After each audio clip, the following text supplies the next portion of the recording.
14 жасқа толған балаларға арналған.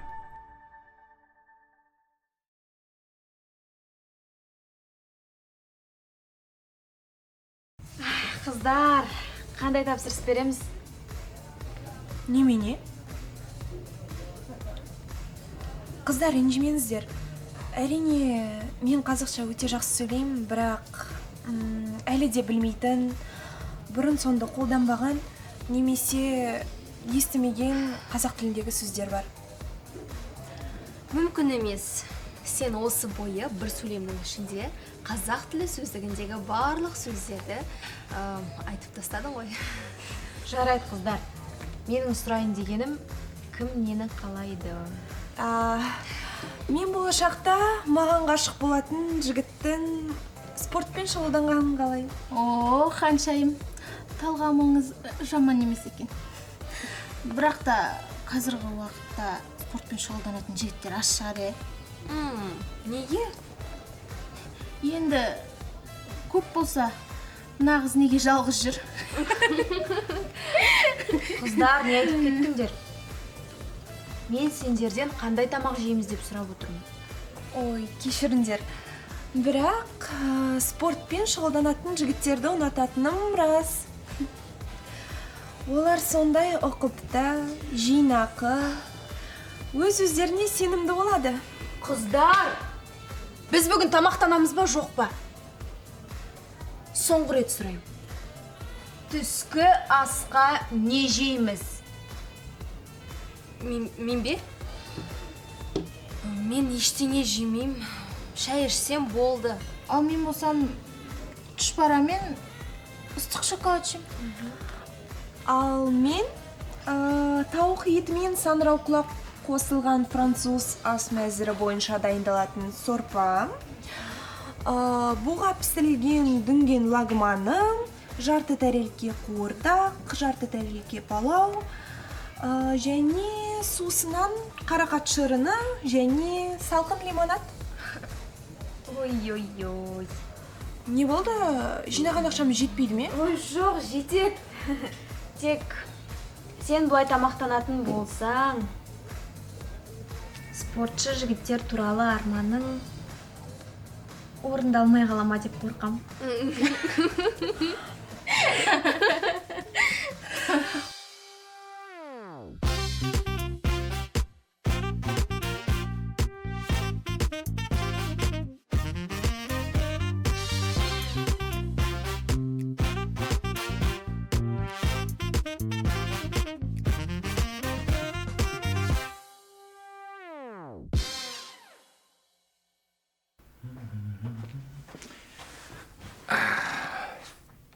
Ал, енді өзіміз отырып шай ішейік.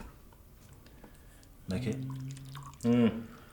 Өткенде қыздардың бөлмесіне шақырып алып, өзің неге келмей қалдың? Айтпақшы, рахмет айтпайсың ба? Не үшін? Ұмытып үлгердің ба? Жақсы. Жоқ, шынында да түсінбей жатырмын. Қыздардың бөлмесіне бардың ба? Бардым. Өтек жөндедің ба? Иә. Ақшам берді ма? Алдың ба? Жоқ.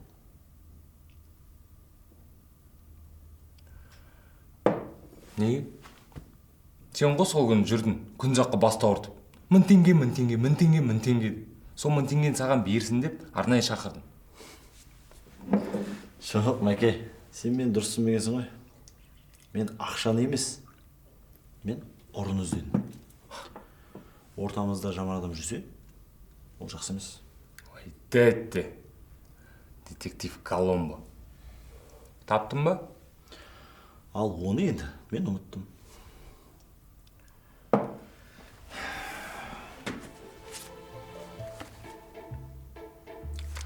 Агата Кристи. Он қара домалақ. Шытырман оқиғалы роман. Осы кітап ұрыны табуға көмектеседі. Соңында қылмыскер мақсат деген жігіт болып шықпай ма екен? Ол жағын білмеймін, оққан жоқпын. Оқымасаң қайдан білесің? ұрын табуға көмектесетін. Ақшадан бас тартқан адамдар кітапты көп оқу керек деген теория бар. Қой оқымай. Оқы. Көмектеспесе де оқы. Оқымаймын.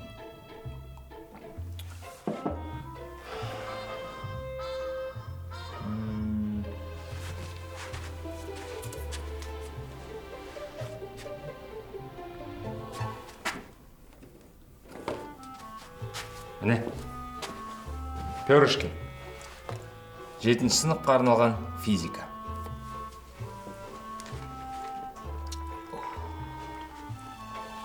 Ал бұл кітап не көмектеседі? Әлгі сен жүндеген өтектің кесірінен жатақхананың жарығы өшіп қалды. Мә, саған жақсы болған екен, айттым ғой өткенде.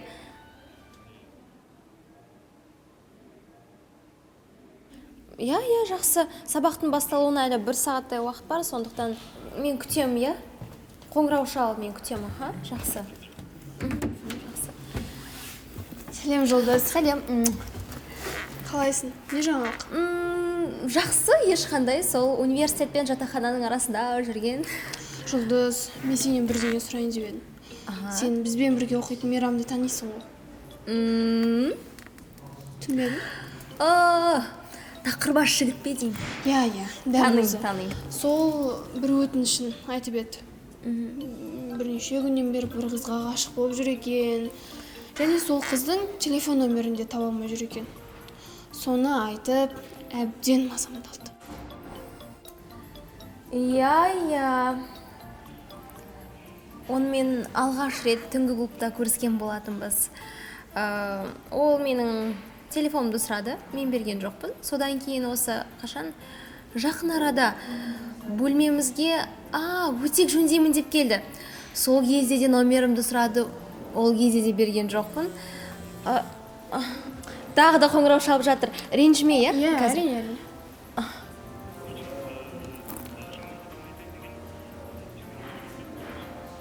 Иә, мен шынымды айтсам, сені қатты сағындым, қашан қоңырау шалар екен деп күтіп отыр едім.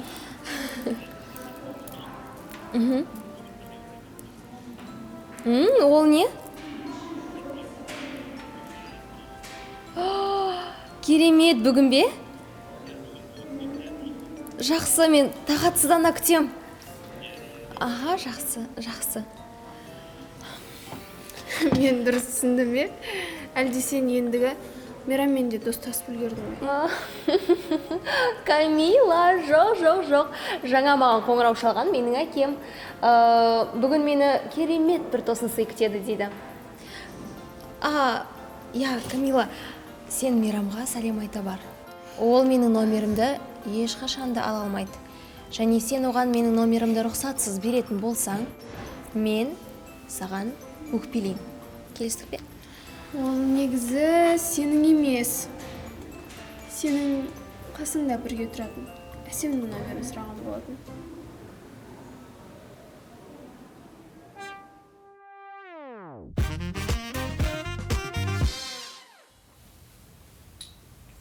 Жігіттер, бұл мәселені шешу керек. Не істейміз, ақша жинаймыз ба? Өздерің білесіңдер. Менде ақша жоқ. Тек қана сенде емес, ешкімде ақша жоқ. Енді не істейміз? Сендер кеше бір қыздарға көмектесуге барып едіңдер ғой. Солардан аузын аулақ тамақ сұрап алайық. Жақсы идея. Бірақ кім барып сұрайды? Кешегіден кейін маған бір тілім нан да бермейтін сияқтылар. Сенің кесірінен мен де бара алмаймын. Онда Рамазан немесе Жеңіс барып сұрасын.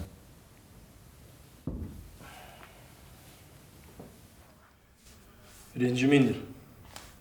Кім болса да мен ешкімнен қайыр сұрамаймын.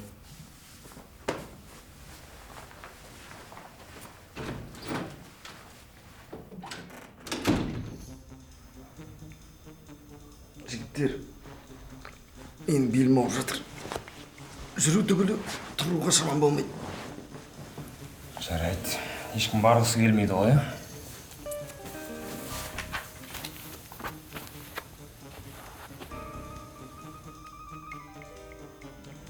Я шешім таптым.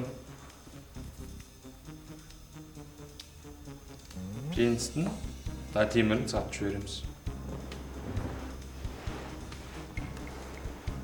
Әке, ұят болмай ма? Жоқ. Жауабын өзім берем. Жақсы. Кімге сатамыз?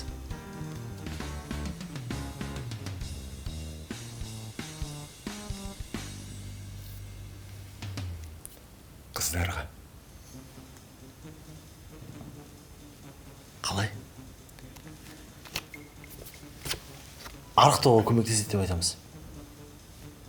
Не? Кімге арықтау керек екенін білемін. Ол қызға ұсынсақ, бірақ бұл темірді өзімізге көтергісі қалады. Сондықтан басқа шешім табу керек.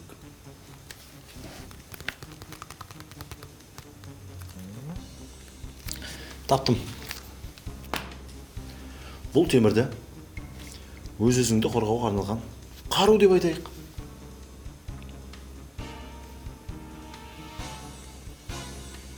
Қалай? Сөмкелері бар емес пе? Соның ішіне салып қояды. Көшеге кетіп бара жатады. Біреу тиіссе сөмкесін алып шығады да қойып қалады.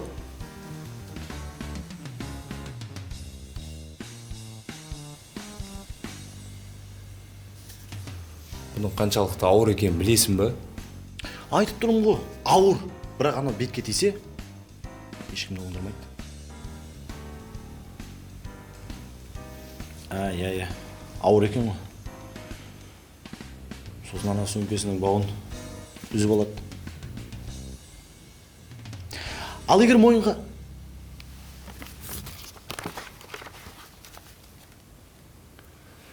Таптым шешім.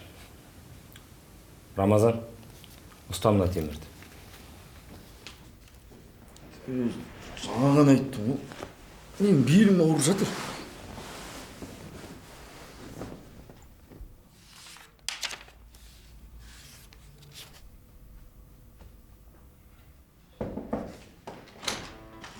Саламатсыздар ма? Кешіріңіздер. Қыздар, сіздерден бір кішігірім өтініш болып тұрады. Сен кімсің? Мен осы жатақханадағы студентпін. Енді? Қыздар, мұқият тыңдап алыңыздар. Маған аяқ астынан ақша керек болып тұр. Мына кірді 10 000 теңгеге сатылымға шығарып қойғам. Алатын адам бар, хабарласты. Келеді. Бірақ дәл қазір маған 2 000 теңге керек болып тұр.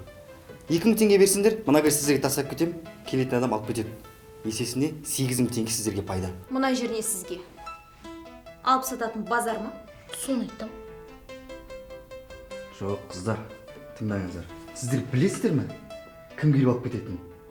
Гір көтеруден 12 дүркін әлем чемпионы Евгений Гончаров. Ойлаңыздар, 8 000 теңгеден бөлек қолтаңба алып суретке түсіп қалсыңдар. Қыздар, неге алып қалмасқа? Я, қыздар, сенбесеңдер, қазір қоңырау шалам. Алло, Евгений, сіз алатын кірді жатақханадағы 419 бөлмеге тастап кетем, сол жақтан алып кетерсіз. Евгений емес, бауырым, бәрі дұрыс па? Жоқ, ақшасын қыздарға бере саларсыз. Ақшаны қыздарға бергенес, алып кел ақшаны. Жақсы, Евгений, сау болыңыз. Немене? Евгений қазақша сөйлей ма не? Спасибо, хороший. Здрасте, пока. Қыздар, мынаны шындығын айтып тұрғанда, менің күмәнім бар. Тоқта. Ал егер келмесе ше? Менің бөлмеме келсеңіздер, ақшасын қайтарып берем.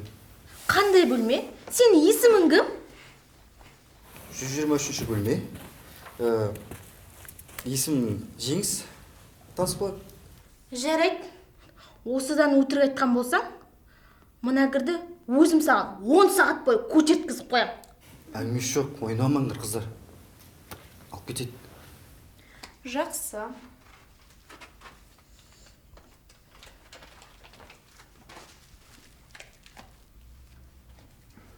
Рахмет, қыздар. Рахмет, қыздар. Сау болыңдар. Келіп алып кетеді қазір. Көтертіп қоямын дейді. Қолдан келер ме екен?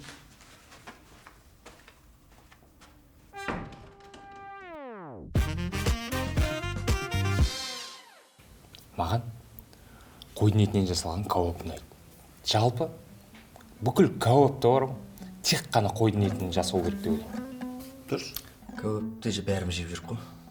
Бірақ маған қояннан жасалған қуырдақтың еті қатты ұнайды.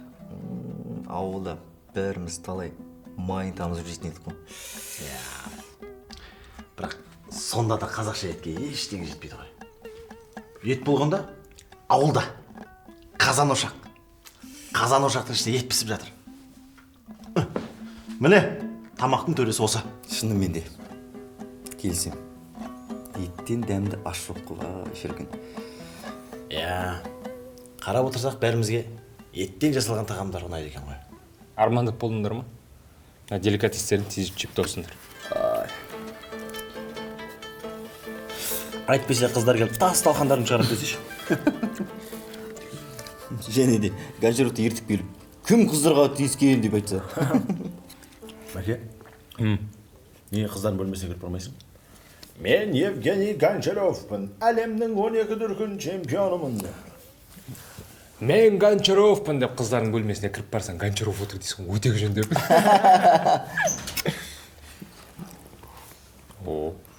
Біздің Гончаров келді.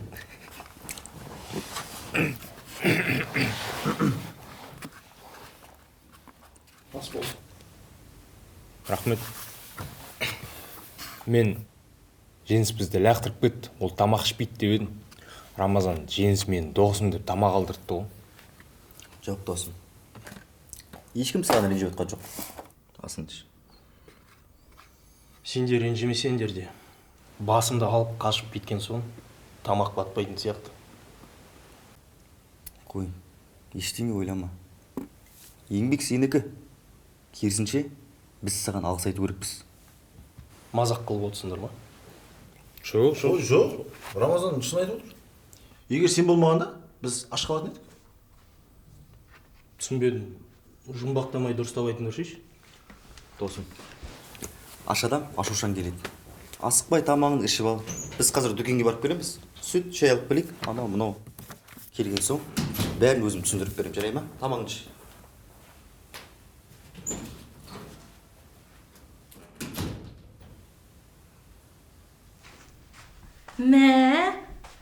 Жол болсын. Қайда кеттіңдер? Ешқайда. Онда неге? Әппетимақ болып киініп алғансыңдар? Сен не ұмытып қалдың ба? Бүгін бізге әлем чемпионы келеді ғой. Әлем чемпионы сендерді алып кетуге емес, мына темірді алып кетуге келеді. Енді не? Олпы-солпы болып отырайық па? Кіріңіз. Қош келдіңіз. Сәлеметсіздер ме? Саламатсыз ба?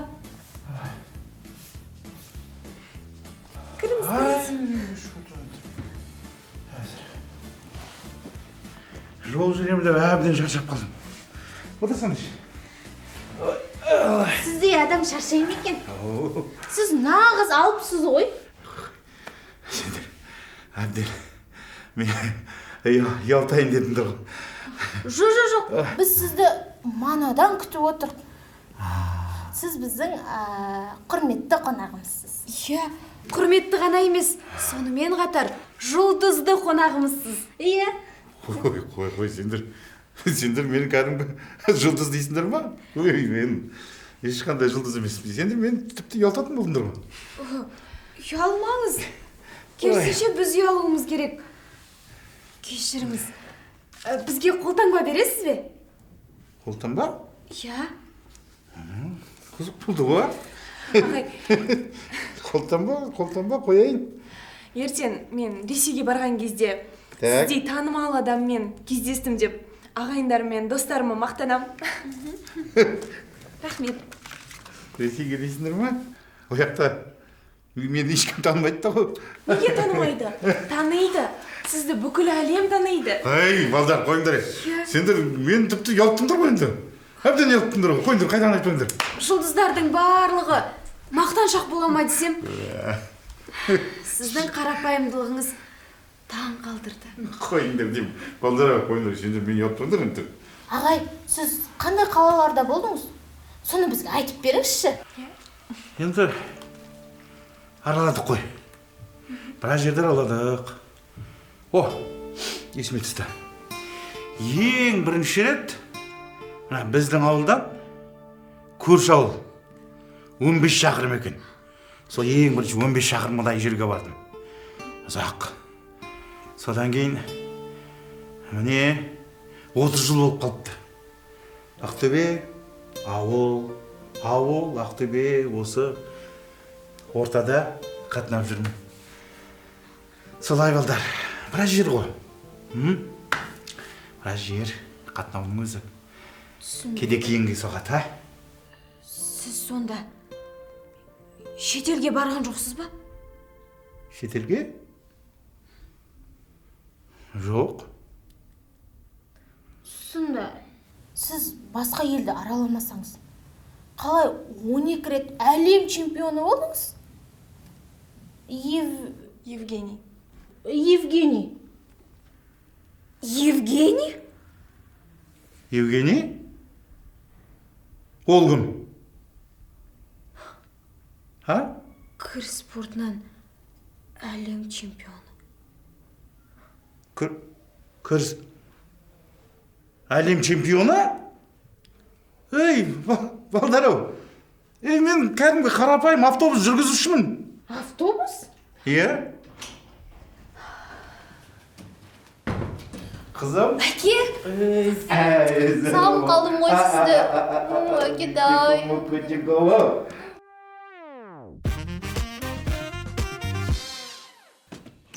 Бәрі скриптонит, бәрі гончаров. 156. 157. Шыда. Енді 9 сағаттай қалды. Мұнда не болып жатыр?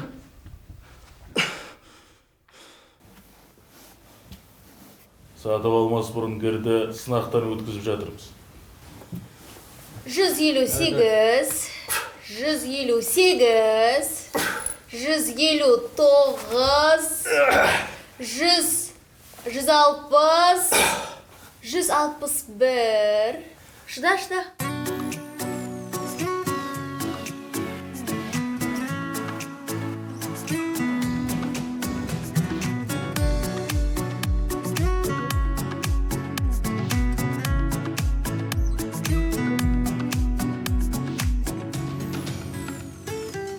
Көргенде өзіңді оятар сезімді, мөп-мөлдір тұп-тұнық көздерің. Сендегі кескін көшір алмас ешкім, сендей бола алар өзге кім. Ескертіп қоям. Қайтадан бас. Стоп. Қыздар, кішігірім бір өтініш болып жүресіздер. Кешіріңіз ағай. Стоп. Сен не ұмытып қалдың ба? Бүгін бізге... Сен не ұмытып қалдың ба? Бүгін бізге... Стоп. Рахмет ағай. Көшеге ояқты. Сатшы қайсың.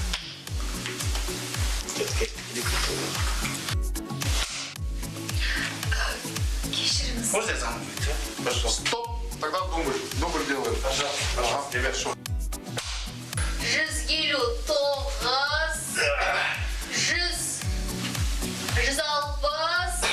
Стоп.